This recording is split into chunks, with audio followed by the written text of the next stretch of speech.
اللهم صل وسلم على سيدنا محمد وعلى آل سيدنا محمد.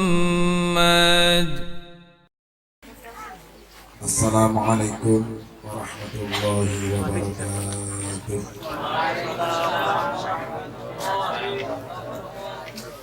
إلى حضرة النبي المصطفى رسول الله محمد بن عبد الله صلى الله عليه وسلم وآله وأصحابه وأزواجه وذريته وأهل البيت الطيبين الطاهرين وأصحاب المهتدين والتابعين لهم بإحسان إلى يوم الدين وجميع الأولياء الكرام أجمعين، خصوصا سادتنا صوفياء المحققين وسادتنا العالميين ومشايخنا في الدين ومعلمنا وذوي الحقوق علينا أجمعين، ثم إلى روح كي هارون بن كي عبد الله، ثم إلى رسول بن سليمان، ثم إلى رسول بن برهان، محمد رسول بن بوكية، عزيز رسول بن بوكية، محمد بن زيون، محمود بن زيون، وتقي بن ترسيان، ثم إلى روح النبي بن درزيان ورسال، ثم إلى الحق السلطان بن ونجا، ثم إلى الجهنم بن زلف، ثم إلى الملك بن ديوان بن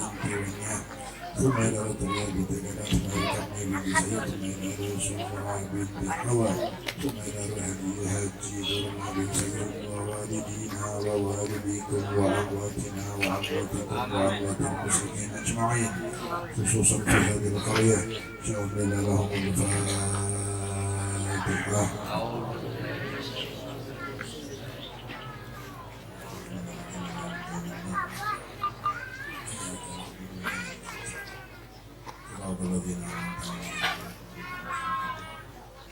الحمد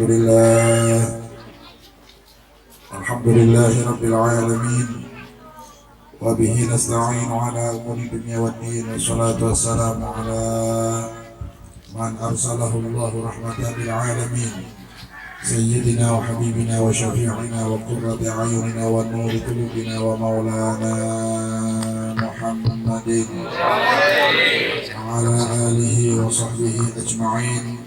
سبحانك لا علم لنا إلا ما علمتنا إنك أنت العليم الحكيم. رب اشرح لي صدري ويسر لي أمري واحلل عقدة من لساني يفقهوا قولي. أما بعد. Dumateng sedaya para alim, para kiai, para asatid, para sepuh lan bini sepuh, wabil khusus panjenenganipun Rama Kyai Haji Nasuha ingkang saestu kula hormati Al-Mukarram Ustadz Sodikin, Al-Mukarram Ustadz Tabrani, Al-Mukarram Ustadz Rohadi, Al-Mukarram Ustadz Mustafa Kamal, Bapak Rosikin, Al-Ustadz Akram, Ustadz Muhammad Nasir, dan seluruh jamaah Majelis Rasulullah SAW Brebes serta para hadirin yang dimuliakan Allah Subhanahu wa Ta'ala, wabil khusus Sahibul Bait dan keluarga besarnya yang kita doakan mudah-mudahan selalu dimuliakan oleh Allah Subhanahu wa Ta'ala.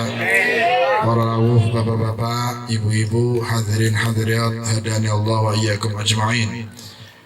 Mari bersama-sama kita sejenak meluangkan hati kita untuk bersama-sama mensyukuri nikmat Allah Subhanahu wa Ta'ala.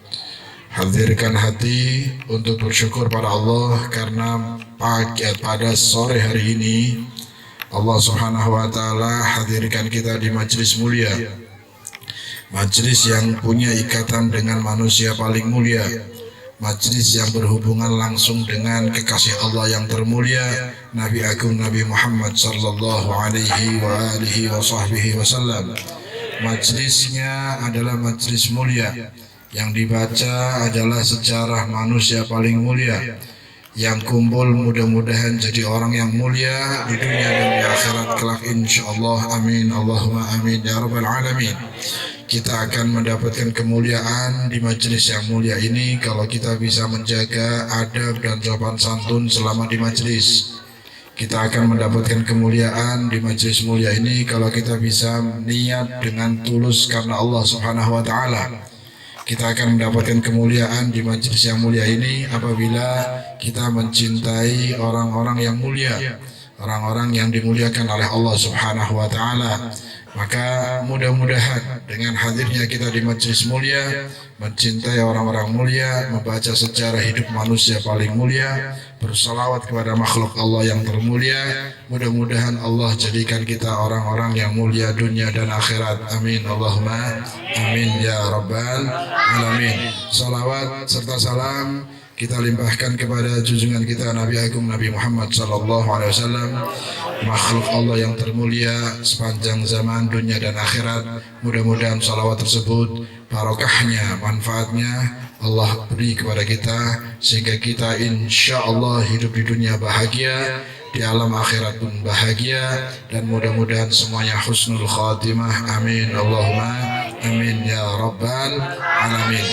Alhamdulillah, setelah kita tahu bahwa kita ini berada di tempat yang mulia, yang dulu Nabi memberikan gambaran tempat semacam ini seperti dianggap oleh Nabi, dijemput oleh Nabi sebagai taman surga.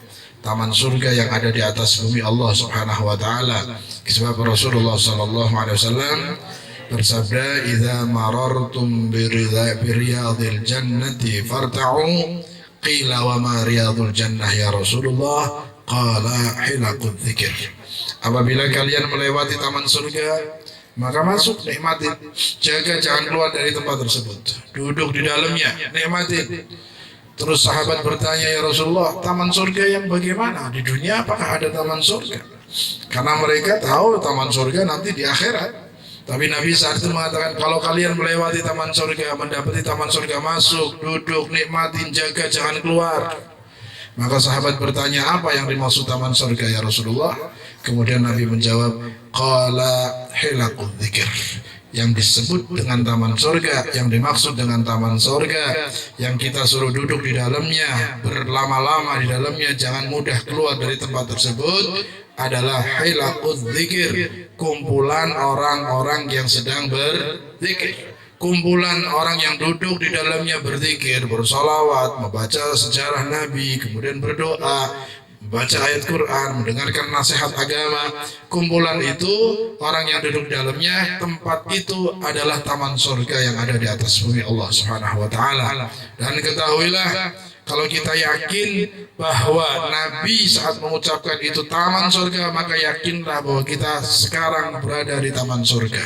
Karena yang memberikan nama tempat untuk berzikir dengan taman surga adalah Nabi Muhammad sallallahu alaihi wasallam. Dan yakinlah tidak ada orang yang bisa masuk ke taman surga kecuali orang-orang yang dapat rahmat dari Allah. Di akhirat pun tidak bisa masuk surga kecuali dengan rahmat Allah. Dan tidak ada orang yang dihadirkan di taman surga kecuali orang-orang tersebut akan dapat ridha Allah Subhanahu wa taala. Amin Allahumma. Maka kita bersyukur, alhamdulillah kita dihadirkan di majelis yang mulia yang digambarkan sebagai taman surga. Mudah-mudahan rahmat dan maghfirah serta ridha Allah selalu diberikan kepada kita di dunia sampai kita menghadap Allah di yaumul qiyamah insyaallah. Amin Allahumma amin ya rabbal. Syukur alhamdulillah. Syukur boten. Syukur napa syukur? Sabana wong sing hadir tapi syukur. Boten syukur tapi syukur kepanasan, syukur kesuwenan, syukur sudah dihadirkan tempat baik, syukur. Masya. Syukuri nikmatnya besar. Bangun diampuni dosanya. Bangun diangkat derajatnya, bangun diberi pahala yang besar. Bangun semua hajatnya mudah-mudahan dikabul oleh Allah Subhanahu wa taala. Amin Allahumma. Bangun mudah-mudahan dicatat menjadi hamba Allah yang selamat dunia akhirat husnul khatimah. Luar biasa. Ingin husnul khatimah tempatnya ini. Ingin rahmat sehingga dosa diampuni di sini, tempat semacam ini. Ingin maghfirah, ampunan dosa ya di majelis-majelis semacam ini. Ingin hati tenang, majelis semacam ini. ingin supaya nanti akhiratnya bahagia, hadirlah di majelis-majelis semacam ini. Insya Allah akan diberi kebahagiaan, keselamatan di dunia dan akhirat. Amin ya rabbal alamin. Mudah-mudahan Allah selalu hadirkan kita di majelis-majelis mulia, dimanapun majelis mulia yang ada. Kita minta kepada Allah sore hari ini mudah-mudahan kita dimudahkan hadir di majelis-majelis tersebut, insya Allah, dengan ikhlas, dengan tulus, dengan sabar, dengan istiqomah. Insya Allah, amin, Allahumma amin. Saya ingin menyampaikan satu permasalahan atau satu kaidah atau asas yang dijalani oleh orang-orang soleh, khususnya dari kalangan alawiyin, kalangan habaib yang ada di Hadramaut, yang ada di Indonesia dan yang ada di berbagai tempat. Mereka yang nasabnya kepada Sayyidina Imam Ahmad bin Isa al-Muhajir ilallah, yang dulu pernah hijrah dari Basra, dari kota Irak, dari kota Basra di negeri Irak sana. Ahmad bin Isa al-Muhajir ilallah, yang hijrah karena Allah Subhanahu wa taala. Hijrahnya beliau Sayyidina Imam Ahmad Muhajir ilallah dari Basra, dari kota yang makmur, yang kaya, yang indah, yang banyak kurma, yang Masya Allah, ke Hadramaut, ke Yaman. Karena apa mereka hijrah? Padahal di Basra itu Sayyidina Ahmad Muhajir ilallah punya tanah luas, punya kekayaan, punya murid, punya anak, punya keluarga. Hijrah karena apa? Hijrah karena menghindari fitnah, karena di Basra saat itu sudah muncul faham-faham yang membenci keluarga Nabi Muhammad SAW, faham-faham yang nyimpang dari jalan Rasulullah SAW. Khawatir keturunannya ikut faham yang muncul tadi, sehingga fitnah itu dihindari. Karena sudah dilihat fitnah itu akan semakin besar, tidak bisa dibendung, dan sudah takdir Allah Subhanahu wa taala muncul fitnah di Basra. Maka beliau dengan keluarganya, dengan familinya, saudaranya dan para pecintanya, kurang lebih 70 orang, menyiapkan diri perjalanan hijrah. Waktu itu bingung mau kemana. Setelah ke Madinah, kemudian dapat isyarah dari Nabi Muhammad SAW. Setelah sholat, setelah istikharah, hatinya digerakkan oleh Allah menuju kota yang dekat Tarim, namanya Husaisah. Husaisah ini, kampung Husaisah ini tidak jauh dari kota Tarim di Hadramaut. Setelah berpindah dari tempat ke tempat, sampailah pada Husaisah, kampung yang dimana sekarang beliau meninggal dunia dan kuburannya ada di dalamnya. Jaraknya dari Tarim sekitar berapa kilo? Dekat, 10 menit dari kota Tarim. Tinggal di situ. Keturunannya semua, Alwi bin Ubaidillah bin Ahmad bin Isa, kemudian Alwi bin Ubaidillah bin Ahmad bin Isa, kemudian terus jadi semua saudaranya sampai Al-Faqih Al-Muqaddam, sampai pamannya Al-Faqih Al-Muqaddam namanya Alwi. Pamannya Al-Faqih Al-Muqaddam Alwi, ayahnya Ali. Muhammad bin Ali Al-Faqih Al-Muqaddam punya paman namanya Alwi. Alwi inilah nenek moyang atau kakek moyangnya Wali Songo yang nyebar dakwah di Indonesia. Dari Alwi Ummul Faqih. Alwi punya anak keturunan, terus ada yang dakwah ke mana? Ke Gujarat, ke India. Ada yang dakwah ke Indonesia, melanjutkan dakwahnya ke Indonesia, yang terkenal dengan Wali Songo itu. Semua nasabnya Wali Songo, kemudian para habaib yang lainnya, nasabnya menyambung kepada Al-Muhajir ilallah Ahmad bin Isa. Ahmad bin Isa Ar-Rumi bin Muhammad An-Naqib, terus sampai kepada Ali Zainal Abidin, kepada Ja'far Shadiq, kepada Muhammad Al-Bagir, kepada Sayyidina Husain, cucu Nabi Muhammad SAW. Sayyidina Husain adalah putra dari Fatimah, putri Nabi Muhammad SAW. Semua nasab para aulia tis'ah atau Wali Songo nyambung kepada Sayyidina Husain, dari keturunan Al-Husain, dari Sayyidina Husain putra Siti Fatimah yang dekat dengan Sayyidina Ali, cucu Nabi Muhammad sallallahu alaihi wasallam. Lah, jalan yang ditempuh mereka, thariqah yang ditempuh mereka, jalan orang-orang soleh, khususnya kalangan Alawiyin dan para pecintanya, itu adalah jalan yang diterangkan oleh Al-Habib Abdullah bin Alwi bin Muhammad Al-Haddad. Saat itu Sahibul Ratib Habib Abdullah bin Alwi bin Muhammad Al-Haddad punya murid sejati, murid utamanya Habib Ahmad bin Zain Al-Habsyi, bertanya kepada gurunya. Habib Ahmad bin Zain ini muridnya Sahibul Ratib Al-Haddad. Tanya kepada gurunya, "Wahai Habib, wahai guruku, apa sih jalan yang ditempuh leluhur-leluhur kita, para Alawiyin maksudnya, yang ditempuh para habaib, yang ditempuh para pecinta para habaib, yang ditempuh para ulama-ulama soleh, yang ditempuh para ulama dan aulia yang mereka sukses, mereka berhasil hidup menjadi orang mulia, mereka berhasil menjadi orang-orang yang bermanfaat bagi agama, bahkan bagi manusia sekitar. Dakwahnya kemana-mana. Islam yang ada di belahan dunia ini tidak lepas kaitannya dengan dakwah keturunan Ahmad bin Isa al-Muhajir ilallah. Kalau kita melirik negeri-negeri yang pernah mengenal Islam sampai menjadi negara Islam, dilihat sejarahnya, ditarik mundur, ternyata pembawa pertama kali Islam kebanyakan dari keturunan al-Muhajir ilallah Ahmad bin Isa. Kita lihat di Indonesia, Pulau Jawa terutama, Wali Songo ini penyebar Islam yang ada di Pulau Jawa, keturunan Ahmad bin Isa al-Muhajir ilallah.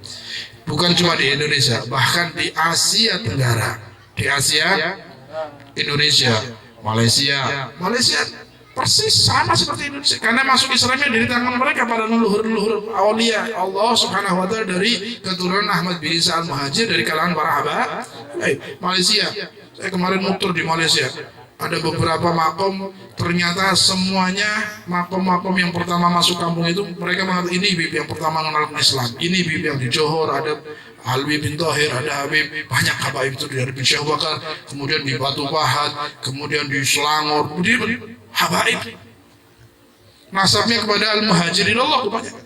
Bahkan sampai perbatasan Thailand, hampir masuk ke Thailand, ada masjid lama namanya Masjid Ba'alwi. Masjid Ba'alwi itu bukan masjid siapa-siapa, masjid kalangan dari, kalau Ba'alwi jelas lah nasabnya kepada Alwi Amul Faqihil Muqaddam atau Alwi bin Ubaidillah al-Muhajir ilallah, karena habaib-habaib Tarim itu disebut dengan Ba'alwi, keturunan Alwi bin Ubaidillah bin Ahmad al-Muhajir ilallah. Kemudian di Filipina, di Fatani namanya, itu juga gitu. Kemudian di Brunei, kemudian di negara Asia Tenggara ini ternyata mereka mengenal Islam dari tangan dari pejuang-pejuang yang nasabnya kepada al-Muhajir ilallah Ahmad bin Isa. Kita kembali ke benua ini, kali Asia, kita lari ke Afrika, benua Afrika. Hampir semua Afrika bagian selatan itu negeri-negeri yang kenal Islam dari tangan para leluhur Alawiyin yang nasabnya kepada al-Muhajir ilallah Ahmad bin Isa. Nah, ini ditempuh oleh keturunan Sayyidina Ahmad bin Isa dakwah, mengenalkan Islam, menyebarkan Islam dengan kasih sayang, menyebarkan Islam dengan keikhlasan, tulus, karena memang doa dari Nabi Muhammad SAW yang pada malam pertama antara nikah antara Sayyidina Ali dan Siti Fatimah, Nabi berdoa, ya Allah, himpunlah yang berserak di antara keduanya, berkahi keduanya, keluarkan dari keduanya keturunan yang baik dan banyak, baik dan banyak. Nabi yang berdoa, Allahumma akhrij minhumal katsir at-tayyib. Ya Allah, keluarkan dari keduanya Siti Fatimah dan Sayyidina Ali saat nikah al-katsir at-tayyib, keturunan yang banyak dan baik, menjadi pembawa ilmu, menjadi pembawa nur. Itu didoakan oleh Nabi, sehingga doa Nabi dikabul, maka terjadilah apa yang didoakan oleh Nabi saat pernikahan Sayyidina Ali dan Siti Fatimah. Keturunan Sayyidina Ali dan Siti Fatimah menyebar di mana-mana, menjadi cahaya nur di setiap tempat. Alhamdulillah, alhamdulillah. Tarik Ngulon, Jakarta, Betawi ya. Ada siapa di Priok itu? Bah Priok niku sinten? Habib Hasan bin Muhammad Al-Haddad. Haddad. Sana Pasar Ikan, luar Batang, siapa? Habib Husain bin Abi Bakar Al-Aidrus. Itu dulu zaman Belanda sekian ratus tahun yang lalu, belum ada orang banyak di situ masuk dakwah, mengenalkan Islam, dilawan sama Belanda, diserang, ditangkap, mau dibunuh, tapi karena Allah beri karamah selamat. Sampai Belandanya tunduk dan takut, sampai tidak berani nyerang Habib Husain lagi, bahkan dikasih tempat khusus. Itu tempat yang besar itu di luar Batang, sebetulnya punya Habib Husain, besar banget itu, pinggir pantai itu, banyak luas. Mau diambil ceplok-ceplok lagi, cukup Cina-Cina malah. Nauzubillah min. Punya Habib Husain, dikasih sama Belanda khusus, kemudian bangun masjid sampai meninggal di situ. Kenapa dijuluki luar batang? Kalau orang Betawi itu katil sebutnya kurung batang namanya, paham ya? Katil itu orang Betawi, orang Jakarta namanya kurung batang. Kurung batang itu tempat mayit. Katil ya apa itu? Terus katil juga ya. Ya. Kenapa disebut luar batang? Karena saat Habib Hussein meninggal, Habib Hussein bin Abi Bakar, karamahnya salah satu sekian dari sekian banyak karamahnya, sebagian kecil dari karamah Habib Hussein bin Abi Bakar. Terus saat sudah dibawa dari rumah dimasukin ke mana? Ke kurung batang itu di katil, orang banyak berebut ingin yang nampani, yang nerima jenazahnya di kubur itu banyak. Saya saja, pulang rame. Ingin berkah nampani jasadnya, nurunkan tidak di liang lahat. Ada yang mengatakan fulan ribut, enggak, fulan yang berhak, rame. Akhirnya Habib Hussein gak mau orang ribut. Allah subhanahu wa ta'ala kirim malaikat yang ngangkat naruh sendiri, keluar sendiri. Jadi kurung batang itu baru taruh, dibuka tiba-tiba jasadnya nggak ada, sudah ada di liang lahat. Keluar dari kurung batang, makanya keluar dari kurung batang, luar batang. Diangkat sama malaikat, nggak ada yang angkat, semuanya bingung. Jasadnya tahu sudah rapi di bawah liang lahat, tinggal diuruk. Subhanallah, makanya terkenal Habib keluar dari urung batang, sudah rebutan. Ini karamah, sudah meninggal sih Allah tunjukkan kemuliaan orang-orang besar ini, aulia ini yang mengenalkan Islam di Indonesia. Sehingga maaf kalau bukan karena mereka, Indonesia ini nggak tahu dulu jadi apa. Perjuangan aulia, para ulama, para kiai, para habaib dari mulai ujung barat sampai ujung timur. Pinggir coba, kalau kita lewat Pantura dari mulai Jakarta terus Hasan bin Muhammad Al-Haddad, Tanjung Priok terus ke sini, Purwakarta, kemudian Indramayu, ada banyak habaib ya, ada Habib Keling tuh, pernah ziarah boleh, pinggir pantai, bin Yahya itu, Habib Umar namanya, terus ada banyak lagi, terus ke Tegal, ke Cirebon, Syarif Hidayat. Kalau ini Wali Songo ini termasuk kata ke kelompok Aulia Tis'ah, bagian dari 9 yang terkenal dengan Wali Syarif Hidayatullah. Kemudian geser lagi ke Tegal, Habib Muhammad bin Tahir, 100 sekian tahun yang lalu meninggalnya. Kemudian geser lagi ke Pekalongan, Pemalang, Habib Soleh bin Segaf Al-Habsyi Pagaran. Kalongan Habib Ahmad bin Tahir Latos, Habib bin Ahmad bin Talib Latos. Kemudian kalau ke Semarang ada banyak, ada bin Agil, ada Alatos, ada Al-Jufri, banyak sekali nih. Al-Munawar ini ada banyak. Kemudian Al-Mutahhar, salah satu di antara yang menciptakan lagu himne guru, kemudian lagu Garuda Pancasila, kemudian banyak lagi lagu-lagu nasional. Habib Hussein Mutahhar namanya di Semarang. Pamannya Habib Umar Mutahhar, lagu-lagu kebangsaan. Bahkan kalau kita loncat keluar Jawa, di mana Pontianak, Sayyid Hussein Al-Ghadri, pendiri kerajaan Pontianak, pendiri kota Pontianak, itu ada Sultan Hamid namanya yang merangkai bentuk Garuda Pancasila, bentuk Garuda, lambang negara Indonesia. Bentuk itu yang bikin Sultan Hamid Al-Ghadri, habaib. Jadi pejuang, dai, ulama, mujahid yang berjuang di Indonesia ini. Maka Indonesia ini syukur alhamdulillah mendapatkan keberkahan dari Allah, penuh dengan para ulama, para aulia, bahkan dari kalangan para haba. Alhamdulillah. Cuman kadang-kadang sejarah ini mboten dijelaskan tentang sekolahan, dadi nangis.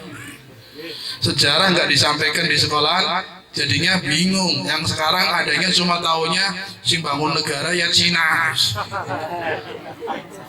sing bangun hotel, bangun Cina. Seperti ini kutuk. Masya Na'udzubillah min. Makanya kita bersyukur Habib Ahmad bin Zain Al-Habsyi, muridnya Habib Abdullah bin Ali Al-Haddad Syekhul Ratib, itu dulu pernah bertanya. Habib Abdullah bin Alwi Al-Haddad Syekhul Ratib ini wali besar, ulama besar, karya kitabnya dibaca, karya tulisnya dibaca di pesantren-pesantren Indonesia. Karena memang Islam Indonesia adalah Islam ala Hadramut, Islam ala akidahnya ahli sunnah wal jamaah, thariqahnya tasawuf, ikutnya Imam Asy'ari, madhabnya Imam Syafi'i, jalannya adalah manaqib, mulut, tahlil, hal. Gini apa betul? Persis. Kalau mau dirubah nggak bisa. Makanya waktu Habib Umar guru saya datang pada pertemuan ulama nasional di Bogor, seluruh kiai-kiai Nusantara saat itu kumpul. Kemudian ada satu kiai bertanya kepada Habib Umar, ya Habib, di Indonesia ini mulai paham-paham yang aneh-aneh muncul. Paham-paham yang aneh-aneh sudah mulai banyak muncul. Dan Indonesia ini tambah kesini tambah kacau balau, bingung. Ini mengatakan paling benar, ini mengatakan bingung, kacau ini. Mau betulkannya sampai kacau, bingung kita ini. Lah, bagaimana cara membenahi Indonesia yang sekarang sudah mulai kelihatan mulai pecah belah, ribut, tukaran, kacau, maksiat dan sebagainya. Bagaimana cara berdakwahnya kita para ulama supaya Indonesia terjaga, masih aman, dilindungi oleh Allah Subhanahu wa ta'ala. Karena sudah kerusakannya di mana-mana. Jawabannya beliau tertawa. Kata Habib Umar, kalau Indonesia itu kenal Islam dari Hadramut, dari akidahnya Ahli Sunnah, dalam akidah ikut Imam Abil Hasan Asy'ari atau Imam Abi Mansur Al-Maturidi, dalam bermadzhab ikat Imam Syafi'i, karena bersumberkan dari negerinya Wali Songo, negerinya datuknya Wali Songo Yaman, maka kalau mau dibenahi maka rujukannya harus kembali kepada asalnya. Harus kembali kepada asalnya. Terus beliau kasih contoh, umpama ada satu produk televisi, produk elektronik televisi, televisi merek Sony. Kalau rusak Sony ini, maka yang paling tepat untuk benahi Sony ini adalah pabrik Sony, bukan pabrik Samsung, bukan pabrik Sharp. Karena TV-nya mereknya Sony, dibuat oleh pabrik, maka dibenarkannya larinya ke pabrik Sony. Pabriknya dari mana sumbernya? Pabrik Sony, datang ke situ, nanti cepat selesai. Tapi kalau televisinya Sony rusak, larinya ke Samsung. Ya lama, bisa betul pun lama, atau malah rusak. Artinya Islam Indonesia adalah Islam Ahli Sunnah wal Jamaah.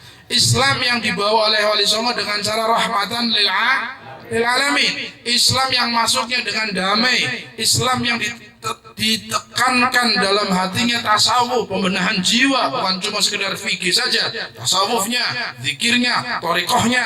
Kemudian tazkiyatun nufusnya, dakwahnya dengan hikmah, dakwahnya dengan sentuhan hati, kemudian akidahnya Asy'ari, madhabnya Syafi'i, thariqahnya thariqah tasawuf, orang thariqat, ada haul, ada ada tahlil, ada maulid, ada manaqib. Model Islam semacam ini jangan sekali-kali dirubah, cari Islam dari Mesir kah, atau dari Iran kah, atau dari Saudi kah. Orang nyambung, ini gak mereka Hadramut nyambung. Bahwa Hadramutnya, makanya terus Habib langsung buka. Kalau begitu, monggo saya sebagai khadim Darul Mustafa, Habib Mani bukan khadim, membuka lebar kepada anak-anak kiai yang mau belajar gratis beasiswa, diambil anak-anak kiai. Supaya apa sih? Anak kiai ini, anak para habib ini, santri-santri ini nyambung ke pabriknya, sehingga pulang bisa benahi karena sambungannya nyambung. Coba, adanya Indonesia macam-macam karena mereka sekolahnya di Saudi jadi Wahabi pulang, sekolahnya di Barat jadi liberal, itu? Ya tidak. Sekolahnya di Inggris orangnya jadi pluralisme. Sekolahnya di mana? Di Iran jadi Syiah. Lain. Tapi kalau ke Hadramut, coba lihat alumnus Hadramut, semuanya tahlilan, bulutan, manakiban. Gak ada. Jalannya tasawuf, zikir, thariqah, tazkiyatun nufus, dakwahnya lemah lembut. Kalau dakwah nyerang itu figur, gurunya nggak ngajari. Kalau dakwahnya nyerang berarti figurnya yang bermasalah. Di sana tidak pernah diajari dakwah nyerang.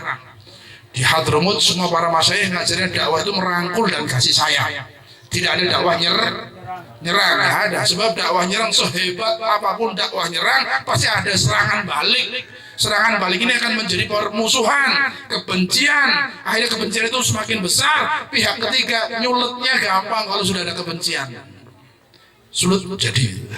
Maka dakwah yang terbaik adalah dakwah rangkul, nyerang dan kasih sayang. Amin Allahumma amin ya rabbal alamin. Ditanya jam berapa ini? Ditanya nanti kalau nggak selesai 5 bagian yang akan insya Allah pertemuan berikutnya diingatkan bagian ini akan kita lanjutkan. Ditanya Sahibul Ratib sama Habib Ahmad bin Zain Al-Habsyi, apa sih jalan leluhur kita, jalan para habaib, termasuk jalannya aulia berarti yang ada di Indonesia, para wali songo itu? Apa jalan mereka? Mereka tempuh dengan cara apa jalan mereka? Sehingga mereka berhasil. Mereka jadi orang-orang mulia, jadi penerang setiap wilayah, jadi nur, jadi pembawa kebaikan. Kalau di tanah yang gersang jadi air hujan yang numbuhkan kesuburan. Kalau di tempat-tempat yang gelap jadi penerang yang terang sehingga orang tidak celaka, tidak jatuh terblosok dengan lubang-lubang yang bahaya. Jadi penyelamat umat. Maka dijawab, thariqah yang mereka tempuh adalah asasnya. Asas ini pondasinya. Nanti thariqahnya banyak. Jalan yang ditempuh banyak caranya, dakwah, zikir dan sebagainya. Tapi asasnya, pondasinya tidak lepas dari 5 hal. Tidak lepas dari 5 pondasinya dulu. Sebelum membangun jalan ada pondasi. Pondasinya 5 hal. Kalau pondasi ini benar, maka jalan itu akan ditempuh dengan berbagai macam jalan, insya Allah jadi tetap. Sing penting pondasinya benar. Disebutkan thariqatuhum khamsah. Jalan yang ditempuh mereka 5 asas, 5 pondasi. Pondasinya 5. Yang pertama kata beliau, thariqatuhum al-ilm, ilmu. Jadi nggak bisa. Orang mau berjuang, orang mau dakwah, orang mau menjadi orang baik, orang mau ibadahnya diterima sama Allah, orang mau sukses, bahagia, nggak bisa kecuali harus dengan ilmu. Nggak ada orang sukses tanpa ilmu, itu nggak ada. Suksesnya semu sesaat, tapi sukses yang benar-benar harus didasari dengan ilmu. Ibadah, ingin sukses ibadahnya diterima, dikabul, pahalanya terima, ya dengan ilmu. Ibadah tanpa ilmu bahaya. Ibadah tanpa ilmu bumerang bahkan. Bukan pahala yang dapat, tapi dosa yang didapat malah. Na'udzubillah min. Muamalah tanpa ilmu bahaya. Nikah tanpa ilmu bahaya. Semua tanpa ilmu bisa membahayakan orang tersebut. Bahkan mungkin bisa gagal total tanpa ilmu. Na'udzubillah min. Sehingga thariqah atau asas thariqahnya para leluhur alawiyin, para leluhur habaib dan para pecintanya, mereka asasnya tidak lepas. Yang pertama adalah ilmu. Yang pertama apa? Makanya monggo belajar, jangan males. Di mana ada majelis ilmu hadir, ada ilmu yang didengar, catat, rekam. Sekarang malas nyatet ya, HP ini bapak diseruk rekam. Ilmu lepas, sabar hadir majelis ilmu lepas. Berburu setelah dapat gak diikat. Itu sama saja orang yang ngaji setelah dengar nasihat, dapat hadis, dapat riwayat, dapat sejarah, dapat ilmu, dapat hukum, sudah paham, nggak diikat artinya nggak ditulis di buku, nggak direkam di HP, tangkap, cari lagi, yang tadi ditangkap nggak diikat, cari lagi, begitu pergi balik lagi hilang. Paham ya? Kata para ulama, kalau ada seorang yang belajar ilmu tidak nulis, tidak diikat atau tidak direkam, disimpan, itu sama saja orang berburu binatang buruan, setelah dapat dilepas begitu saja, nggak diikat. Cari lagi, lepas lagi, cari lagi, lepas lagi. Kira-kira berburu model semacam itu betul atau salah? Apa sih yang berburu sampai ngejar, tangkap, begitu dapat nggak diikat, tinggal cari lagi, lah datang sudah pergi nih, hewan buruannya lepas. Itu gambaran orang yang hadir majelis ilmu tapi tidak mau nyatet atau tidak mau maka dapat, dia dengar, dia terima, tapi dia nggak simpen, lepas. Na'udzubillah min. Ya monggo, kita punya HP, manfaatkan HP itu hal-hal yang positif. Rekam, pulang di rumah dengarkan. Yang perempuan kalau sama suaminya, Mas tadi saya hadir majelis, dengarkan. Yang laki-laki sama istrinya, tadi nggak hadir istrinya sudah dengarkan. Yang masih anak-anak, kakaknya, adiknya, bapak-bapak, anaknya, didengarkan lagi, diulang lagi untuk peringatan. Manfaatnya besar, insya Allah. Amin. Allahumma. Thariqatuhum ilmu. Ilmu itu diambil dari mana? Bukan dari kitab.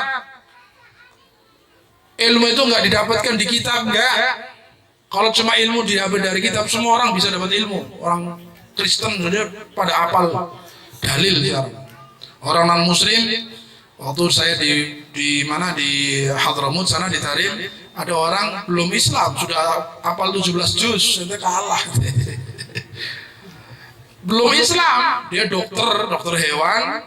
Dulu pernah tugas di Afrika, ngurusi gajah Afrika, kemudian tugas lagi sampai akhirnya dia sampai ke Yaman, sampai ke Tarim, ke Darul Mustafa, meneliti banyak tentang Islam, tapi belum Islam. Belajar Islam, ngapalin Quran, ngapalin fikih-fikih dasar 4 madhab, belajar 17 juz, itu pirang juz? Paling boleh juz Al-Fuqat. Juz Amma masih mending. Coba suruh baca Amayat Asalun muter-muter ya, Amayat Asalun bolak-balik. Ya toh? Artinya di sini kalau cuma ilmu dihafal yang ada di kitab, yang dalam tulisan, maka orang yang hatinya nggak ada cahaya iman pun bisa. Bukan itu yang dimaksud ilmu. Ilmu adalah yang diambil dari sumbernya. Yang sumbernya utama adalah Nabi Muhammad SAW. Dilanjutkan kepada para sahabat dan ahli baitnya, terus dari generasi ke generasi, dari ikatan nasab sanad terus sampai kepada pewarisnya para ulama yang ngambilnya dari guru ke guru ke guru ke guru sampai kepada Nabi Muhammad sallallahu alaihi. Jadi ini ngarane ilmu ki dudu wong sing bisa hafal kitab, hafal dalil, buka laptop, buka HP, jawaban fatwanya semaunya sendiri, bukan. Duduk di hadapan orang yang ada ilmu dalam hatinya, duduk dengan ahli ilmu, duduk dengan ahli nur, talaki, mendengarkan, menatap, mencintai, mengikuti, ngaji dengan orang-orang yang dalamnya ada ilmu. Nggak boleh ilmu diambil dari kitab tanpa guru, nggak bisa. Dapat ilmu tapi nggak ada nurnya. Tapi kalau ilmu yang dimaksud di sini adalah ilmu yang dibarengi dengan khusyuk, ilmu yang dalam hatinya adalah nur, ilmu yang mengikatkan kita dengan guru sampai kepada Rasulullah, ilmu yang menanamkan rasa takut pada Allah, ilmu yang menjadikan dia semakin baik, insya Allah, amin Allahumma. Itu adanya di guru-guru mulia, adanya di para masyayikh, para kiai, para ulama yang bersanadkan kepada ulama, kepada Nabi Muhammad SAW. Dan mereka adalah orang-orang yang memang dipilih oleh Allah Subhanahu wa taala, hasilnya diisi dengan nur ilmu tadi. Ilmu. Paham ya? Ilmu harus diambil dari para ulama yang bersanad, yang bersanad. Ngerti sanad tidak? Rantai. Sanad itu ikatan murid ke guru, belajar lagi ke guru lagi, belajar lagi ke guru lagi, belajar lagi ke guru lagi. Dan gurunya jelas semua, bukan guru yang nyeleneh-nyeleneh. Sebab ada orang bersanad tapi di tengah-tengah rantainya gurunya nyimpang dari gurunya. Lepas sanadnya. Lepas. Kalau orang-orang Hindu misalnya bersanad ke Mbah Hasyim Asy'ari, ikutin Mbah Hasyim, Ki Wahid Hasyim, kemudian terus putra-putra terus yang ikutnya sejalan gak nyimpang, maka itu sanadnya nyambung. Tapi kalau nyimpang dari gurunya, maka putus sanadnya. Sanad tapi gak nyambung, paham ya? Jadi kalau dari gurunya Asy'ari semuanya, kemudian Al-Maturidi semuanya, kemudian Syafi'i semuanya, tasawuf semuanya, tiba-tiba ada satu rantai muridnya ngikut madhab lain atau akidah lain, walaupun dia punya belajar sama gurunya, tapi saat itu berarti rantainya putus karena dia nggak ngikutin gurunya.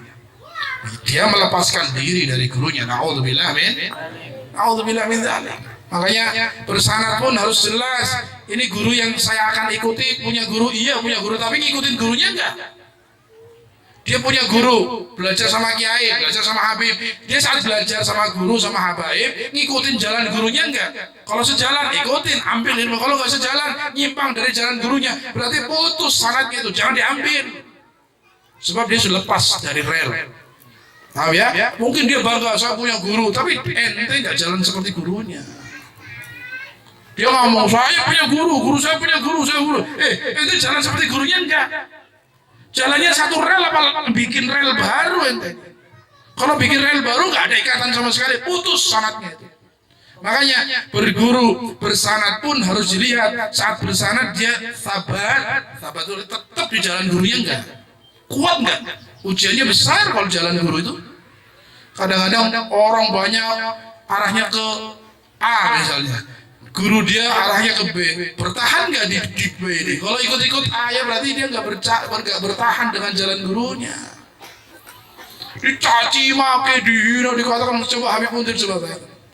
Sampai dikatakan Mundir Hulam Ahmad, Mundir mundir liberalmu macam enggak peduli. Selama gurunya nanti jangan, enggak boleh, pegang teguh, sabar, kuat, enggak goleng-goleng, enggak sama sekali. Lebih baik dicaci se-Indonesia daripada salah jalan, ngikutin jalan selain jalan gurunya. Enggak mau. Jadi murid sejati, gurunya pun ridho, gurunya ridho, ikatan nyambung, maka dimuliakan oleh Allah Subhanahu. Cuma sekarang kan enggak, lirak-lirik mana kok bikin lagi rame model mana. Saya sendirian nih, kalau sendirian saya bonyok gitu. Saya dikatakan masih ikut-ikut, lepas dari jalan gurunya. Naudzubillah min. Ini ujian dalam sahabat, ngikutin guru ujiannya berat, kadang-kadang diuji sama Allah. Coba santri sejati apa santri-santri ini? Santri sing senengnya doyong-doyong kanan kiri apa santri sing jalannya lempeng? Santri sing kegawa angin mana ngalor ngidul apa santri yang sejati yang tidak goyah dengan tempaan angin yang kuat sekalipun?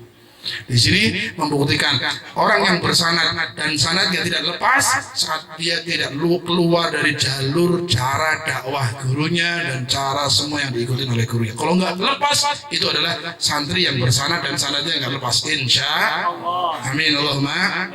Jadi, jangan salah paham. Kadang-kadang mereka mengatakan, kami juga punya kiai, kami punya habib, kami punya ulama. Ulama kami belajar sama ini. Nanti dulu. Ulama dulu yang di atasnya ente, jalannya arahnya ke timur. Ente jalannya ke timur apa ke barat apa ke selatan apa ke utara? Kalau sama-sama ke timur, oke lah, Anda bersanad, masih nyambung. Tapi kalau kiainya ke timur, ente ke barat, kiainya ke timur, ente ke selatan, jangan berharap itu nyambung, sudah lepas. Sebab santri yang bersanad, santri yang ikut guru supaya ikatannya nggak lepas, itu santrinya harus siap seperti mayit di hadapan orang yang sedang memandikan. Kal mayyit fi yadail ghasil, seperti mayit di hadapan orang yang mandikan. Ngerti maksudnya mayit di hadapan orang mandikan? Glebak ngalor ya, nurut ngalor.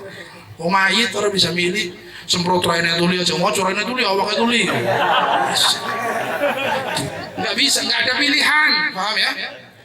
Kalau mayit di hadapan pencuci jenazah, itu gak ada pilihan. Mau disemprot mukanya, mau disemprot badannya, mau digosok miring kanan, miring kiri, di atas kan dipetak, enggak berubah. Pasrah total, itu murid sejati di hadapan guru.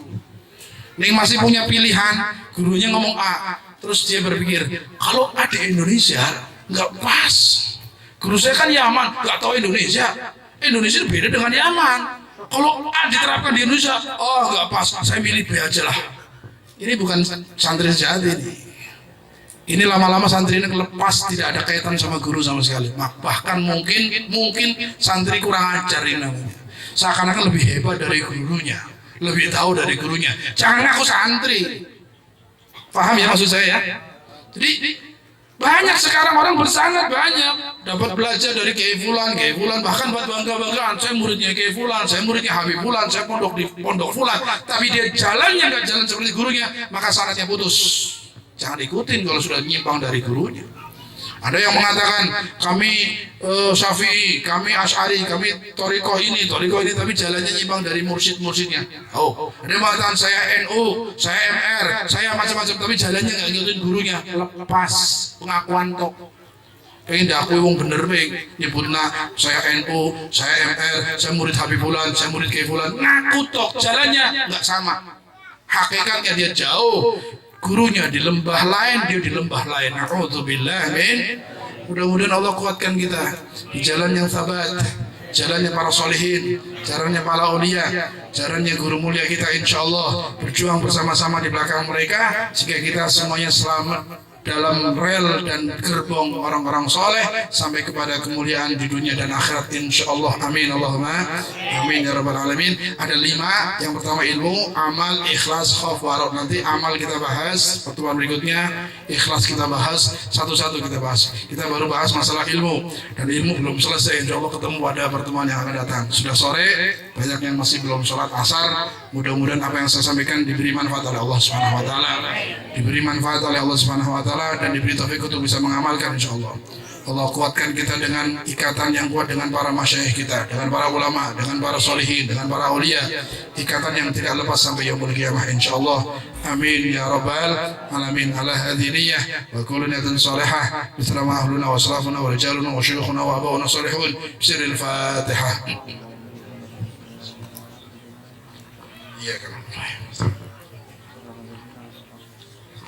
Jangan pulang dulu, nanti akan ada doa yang akan disampaikan oleh Romo Kiai Haji Nasuha. Kita amini doa dan mudah-mudahan semuanya dikabul oleh Allah Subhanahu wa taala. Wassalamualaikum warahmatullahi wabarakatuh.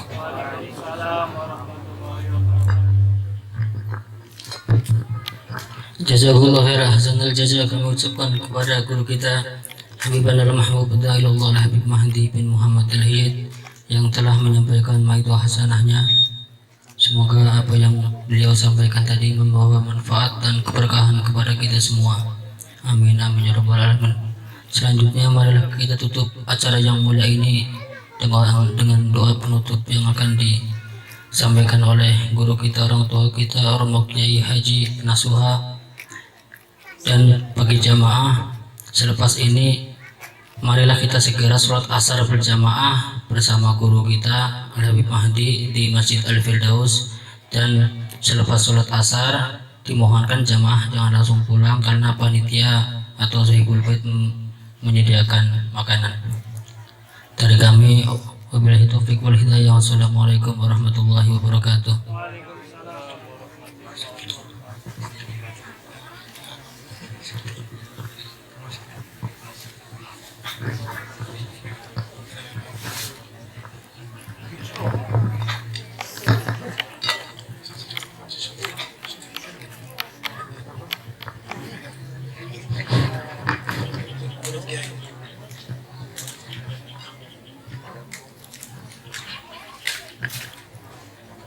Ridha dari syafaat Rasulullah SAW. Al-Fatihah.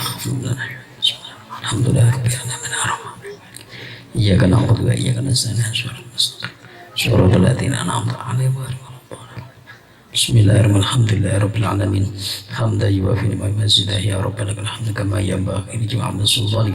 Allahumma shalli wa sallim ala sayyidina Muhammad salatan tunjina bi jami'il ahwali wal afat wa taqdir jami'il hajat wa tudhhirna sayyi'at arwana bi 'indaka 'ala darajat wa tuballighuna bi amna asal ghayat min jami'il khairat wal hayat wa tammamat. Allahumma ighfir lana dhunubana kafir 'anna sayyidina al-abrar. Allahumma ighfir lana wa li walidayna mashayikhina jami'an muslimat wal mu'minin wal mu'minat al-ahyamin wal amwat. Allahumma ij'alna wa ahlana awladana dhurriyyatana talamidana wa jama'iyatana من أهل العلم والخير ولا تجعل وإياهم من الجهل والضلال وافتح علينا فتوح العارفين بحكمتك وانصر علينا رحمتك يا ذا الجلال والإكرام. اللهم افتح علينا فتوح العارفين بحكمتك وانصر علينا يا ذا الجلال. اللهم افتح علينا فتوح العارفين بحكمتك وانصر علينا رحمتك يا ذا الجلال والإكرام. اللهم اختم لنا بالإيمان، اللهم اختم لنا بالإسلام، اللهم اختم لنا بالسعادة، اللهم اختم لنا بحسن الخاتمة بكلمة لا إله إلا الله سيدنا محمد رسول الله صلى الله عليه وسلم. ونعوذ بك من سوء الخاتمة برحمتك يا أرحم الراحمين. ربنا آتنا في الدنيا حسنة وفي الآخرة حسنة عذاب النار وادخلنا الجنة مع الأبرار يا عزيز يا غفار. وصلى الله على سيدنا محمد. سبحان ربك رب العزة عما يصفون وسلام على المرسلين والحمد لله رب العالمين. بسر الأسرار الفاتحة.